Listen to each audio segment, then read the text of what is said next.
Halo guys, coba deh jujur sebentar, kalian pernah nggak merasa sudah berusaha jadi orang baik, sudah sopan, tapi kok rasanya orang di sekitar, baik teman, kolega, atau bahkan pasangan, kayaknya respect-nya berkurang ke kita? Mereka nggak terang-terangan bilang, tapi ada vibe yang berubah, ada jarak yang tercipta, dan kita nggak tahu kenapa.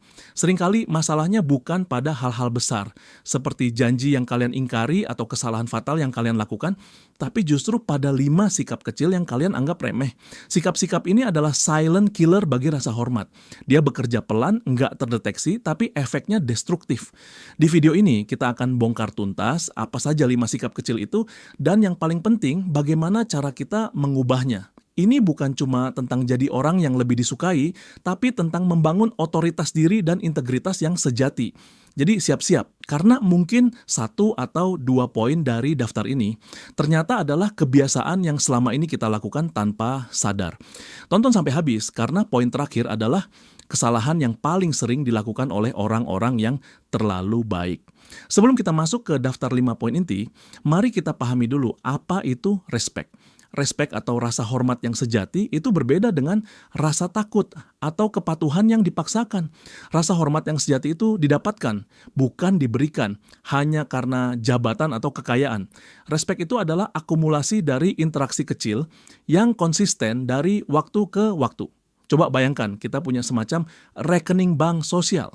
Setiap kita melakukan tindakan yang baik, menepati janji, atau menunjukkan empati, kita menabung kredit respect. Tapi setiap kali kita melakukan kelima sikap kecil yang akan kita bahas ini, kita sedang melakukan penarikan besar-besaran dari rekening tersebut. Masalahnya, saldo respect ini tidak selalu diumumkan ke publik. Orang yang berinteraksi dengan kita hanya akan diam-diam menghitung, oh saldo respect orang ini sudah mulai menipis.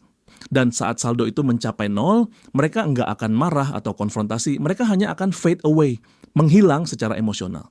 Mereka akan berhenti menganggap serius kata-kata kita, dan itulah tanda hilangnya respect. Jadi ini bukan soal image di luar, tapi soal integriti di dalam. Mari kita mulai bedah poin yang pertama.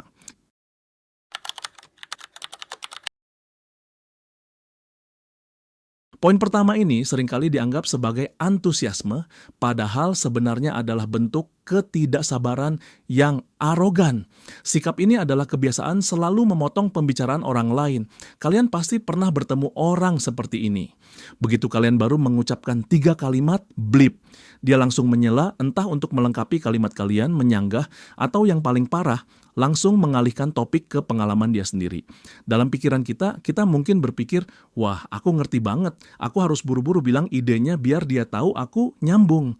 Namun di mata lawan bicara kalian, yang kalian pancarkan adalah apa yang ada di kepalaku jauh lebih penting daripada apa yang keluar dari mulutmu. Ketika seseorang memotong pembicaraan kalian, otak mereka akan mencatat itu sebagai sebuah interaksi yang tidak menghargai, sebuah microaggression yang merusak harga diri. Coba bayangkan, bercerita itu seperti membangun sebuah jembatan. Orang yang menyela itu seperti mencopot balok jembatan yang sedang kalian pasang. Alih-alih merasa didengarkan, mereka merasa sedang diburu-buru, dan pesan mereka tidak pernah benar-benar sampai. Dampak dari interupsi konstan ini adalah orang akan berhenti berpikir keras saat berbicara dengan kalian. Mereka akan menyajikan ide atau cerita mereka secara dangkal karena mereka tahu kalau mereka menyampaikan detail, kalian akan memotongnya. Mereka akan menyimpan energi mereka dan pada akhirnya mereka akan berhenti mencari kalian untuk percakapan yang mendalam. Kalian mungkin mengira itu karena kalian dominan atau bersemangat, tapi sebenarnya itu adalah tanda bahwa kalian adalah pendengar yang buruk. Kunci untuk mendapatkan respect di sini sangat sederhana, yaitu berikan jeda. Coba terapkan aturan 3 detik sebelum kalian membalas. Biarkan lawan bicara menyelesaikan kalimat mereka, bahkan jika ada keheningan singkat. Keheningan singkat itu menunjukkan bahwa kalian sedang memproses, sedang benar-benar mencerna, bukan hanya menunggu giliran bicara. Ini menunjukkan kekuatan, ketenangan, dan rasa hormat yang mendalam. Orang yang berkuasa tidak perlu terburu-buru untuk berbicara.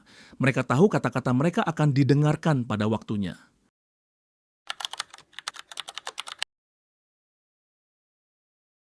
Kita semua adalah manusia dan wajar jika kita sesekali mengeluh atau merasa tertekan. Tapi ketika mengeluh menjadi mode default kalian dalam setiap percakapan, itu adalah sinyal bahaya yang nyata. Sikap kedua ini adalah kebiasaan selalu membawa aura negatif, mengeluh tentang cuaca, pekerjaan bos macet, atau bahkan hal-hal sepele lainnya, tanpa pernah menawarkan solusi atau bahkan perspektif positif. Di dalam psikologi, orang-orang ini sering disebut energy vampire. Mereka datang ke kalian dan alih-alih saling berbagi energi, mereka justru menyedot habis energi positif yang kalian miliki. Mereka menjadikan kalian tong sampah emosional, tempat mereka membuang semua frustrasi mereka. Kenapa ini menghilangkan respek? Karena pertama, itu menunjukkan ketidakmampuan untuk mengatasi masalah kecil. Seseorang yang respek cenderung dilihat sebagai problem solver, bukan problem creator. Ketika kalian terus-menerus mengeluh, itu membuat kalian terlihat lemah, tidak mampu, dan tidak berdaya di mata orang lain. Kedua, kalian menempatkan beban emosional yang tidak adil pada orang lain. Interaksi yang sehat haruslah seimbang. Kalau setiap kali bertemu, kalian hanya membawa daftar keluhan, lama-lama orang akan mengasosiasikan kehadiran kalian dengan rasa lelah, berat, dan keputusasaan. Mereka akan mulai menghindari kalian, membalas pesan kalian lebih lambat, atau menjaga jarak dalam pertemuan. Mereka mungkin masih bersikap sopan, tapi di hati kecil mereka, respek itu sudah terkikis habis. Cara mengubahnya? Mulailah dengan kesadaran. Setiap kali kalian ingin mengeluh, paksa diri kalian untuk mencari satu hal positif dari situasi tersebut, atau yang lebih baik, tanyakan pada diri sendiri, apa langkah kecil yang bisa aku ambil untuk memperbaiki ini? Ubah narasi dari saya punya masalah menjadi ini adalah tantangan yang saya hadapi, dan ini rencana saya untuk mengatasinya. Ketika kalian berbicara tentang tantangan dengan nada yang berorientasi pada solusi, orang lain akan melihat kalian sebagai orang yang resilient, dan itulah magnet bagi respect. Ingat, orang menghormati mereka yang berjuang, bukan mereka yang menyerah dan meratapi keadaan.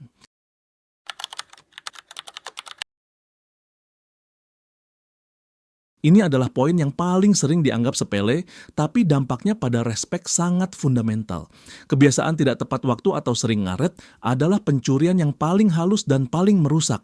Ketika kalian membuat orang lain menunggu, sekalipun hanya 5 atau 10 menit, secara efektif kalian sedang mencuri komoditas paling berharga dan non-terbarukan dari hidup mereka. Waktu. Dan pesan bawah sadar yang kalian kirimkan kepada mereka adalah prioritas saya, tugas saya, dan bahkan tidur tambahan saya lebih penting daripada jadwal dan waktu Anda yang berharga. Ini adalah bentuk arogansi pasif. Respek dibangun di atas kepercayaan, dan kepercayaan dibangun di atas konsistensi. Jika kalian tidak bisa diandalkan untuk hal sesederhana, memenuhi janji waktu, bagaimana orang bisa percaya kalian untuk hal-hal besar, seperti proyek kerja, komitmen keuangan, atau janji emosional?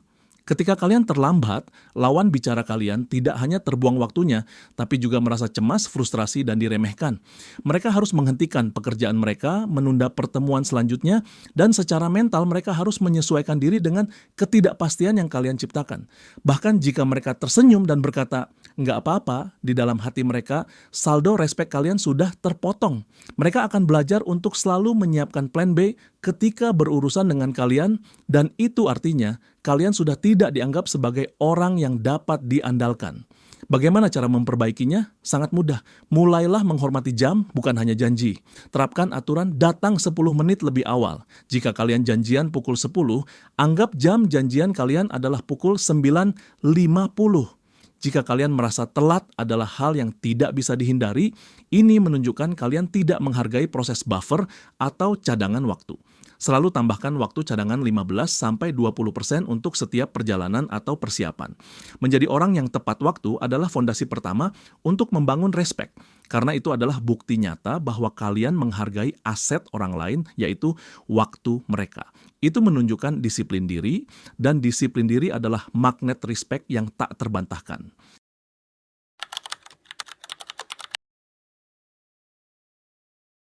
Ini adalah pembunuh kepercayaan paling cepat yang ada dalam interaksi sosial. Sikap keempat adalah kebiasaan menggosip atau membicarakan keburukan orang lain yang sedang tidak berada di tempat itu. Jujur, Kita semua pernah tergoda. Ketika kita berkumpul membicarakan kekurangan atau kesalahan orang ketiga, memang terasa seperti cara cepat untuk membangun kedekatan dan solidaritas dengan orang yang ada di hadapan kita. Kita berpikir, kita sependapat, jadi kita klop. Tapi itu adalah jebakan maut yang merusak respek kalian secara permanen. Kenapa respek itu hilang? Karena lawan bicara kalian tidak bodoh. Mereka akan melakukan kalkulasi mental secara instan.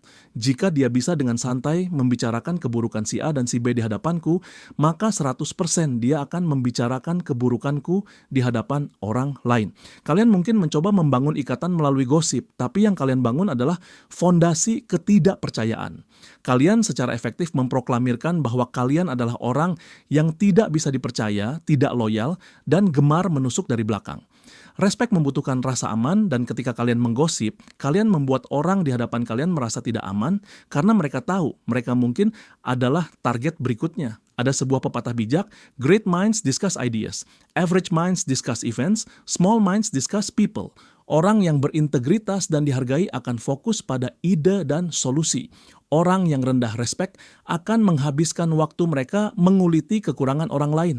Lalu bagaimana cara kita menghindarinya?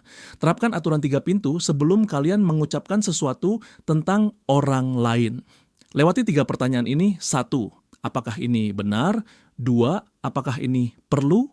3. Apakah ini baik? Jika informasi yang akan kalian sampaikan tidak lolos ke 3 pintu itu, maka tutup mulut. Alihkan percakapan. Jika seseorang mulai menggosip di hadapan kalian, kalian bisa merespons dengan tenang, menarik, tapi mungkin lebih baik kita bicarakan hal ini langsung dengan orangnya. Tindakan ini tidak hanya melindungi orang lain, tapi yang paling penting, tindakan ini akan secara dramatis meningkatkan respek orang yang ada di hadapan kalian. Mereka akan melihat kalian sebagai orang yang memiliki standar moral tinggi dan integritas yang kuat.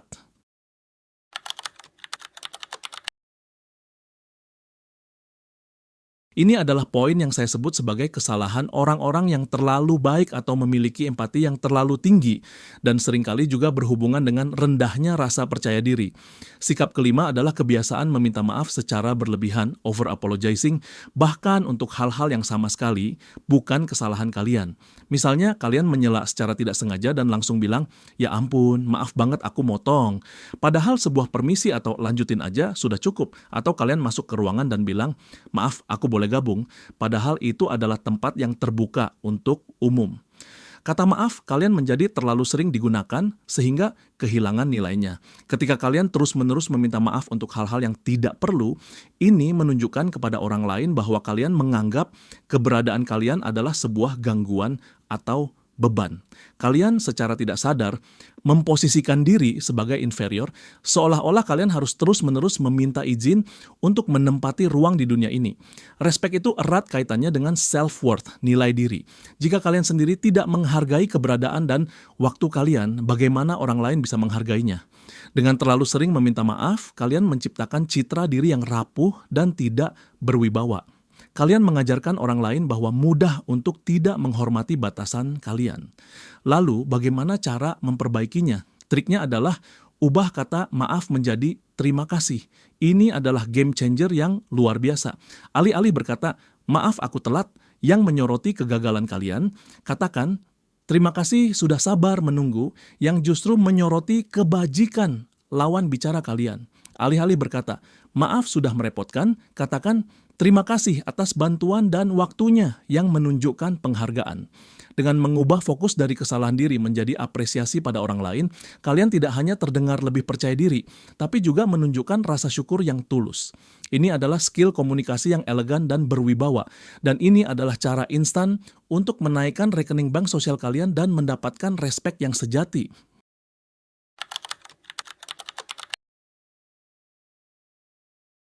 Guys, ingatlah, respek itu bukanlah hadiah melainkan hasil.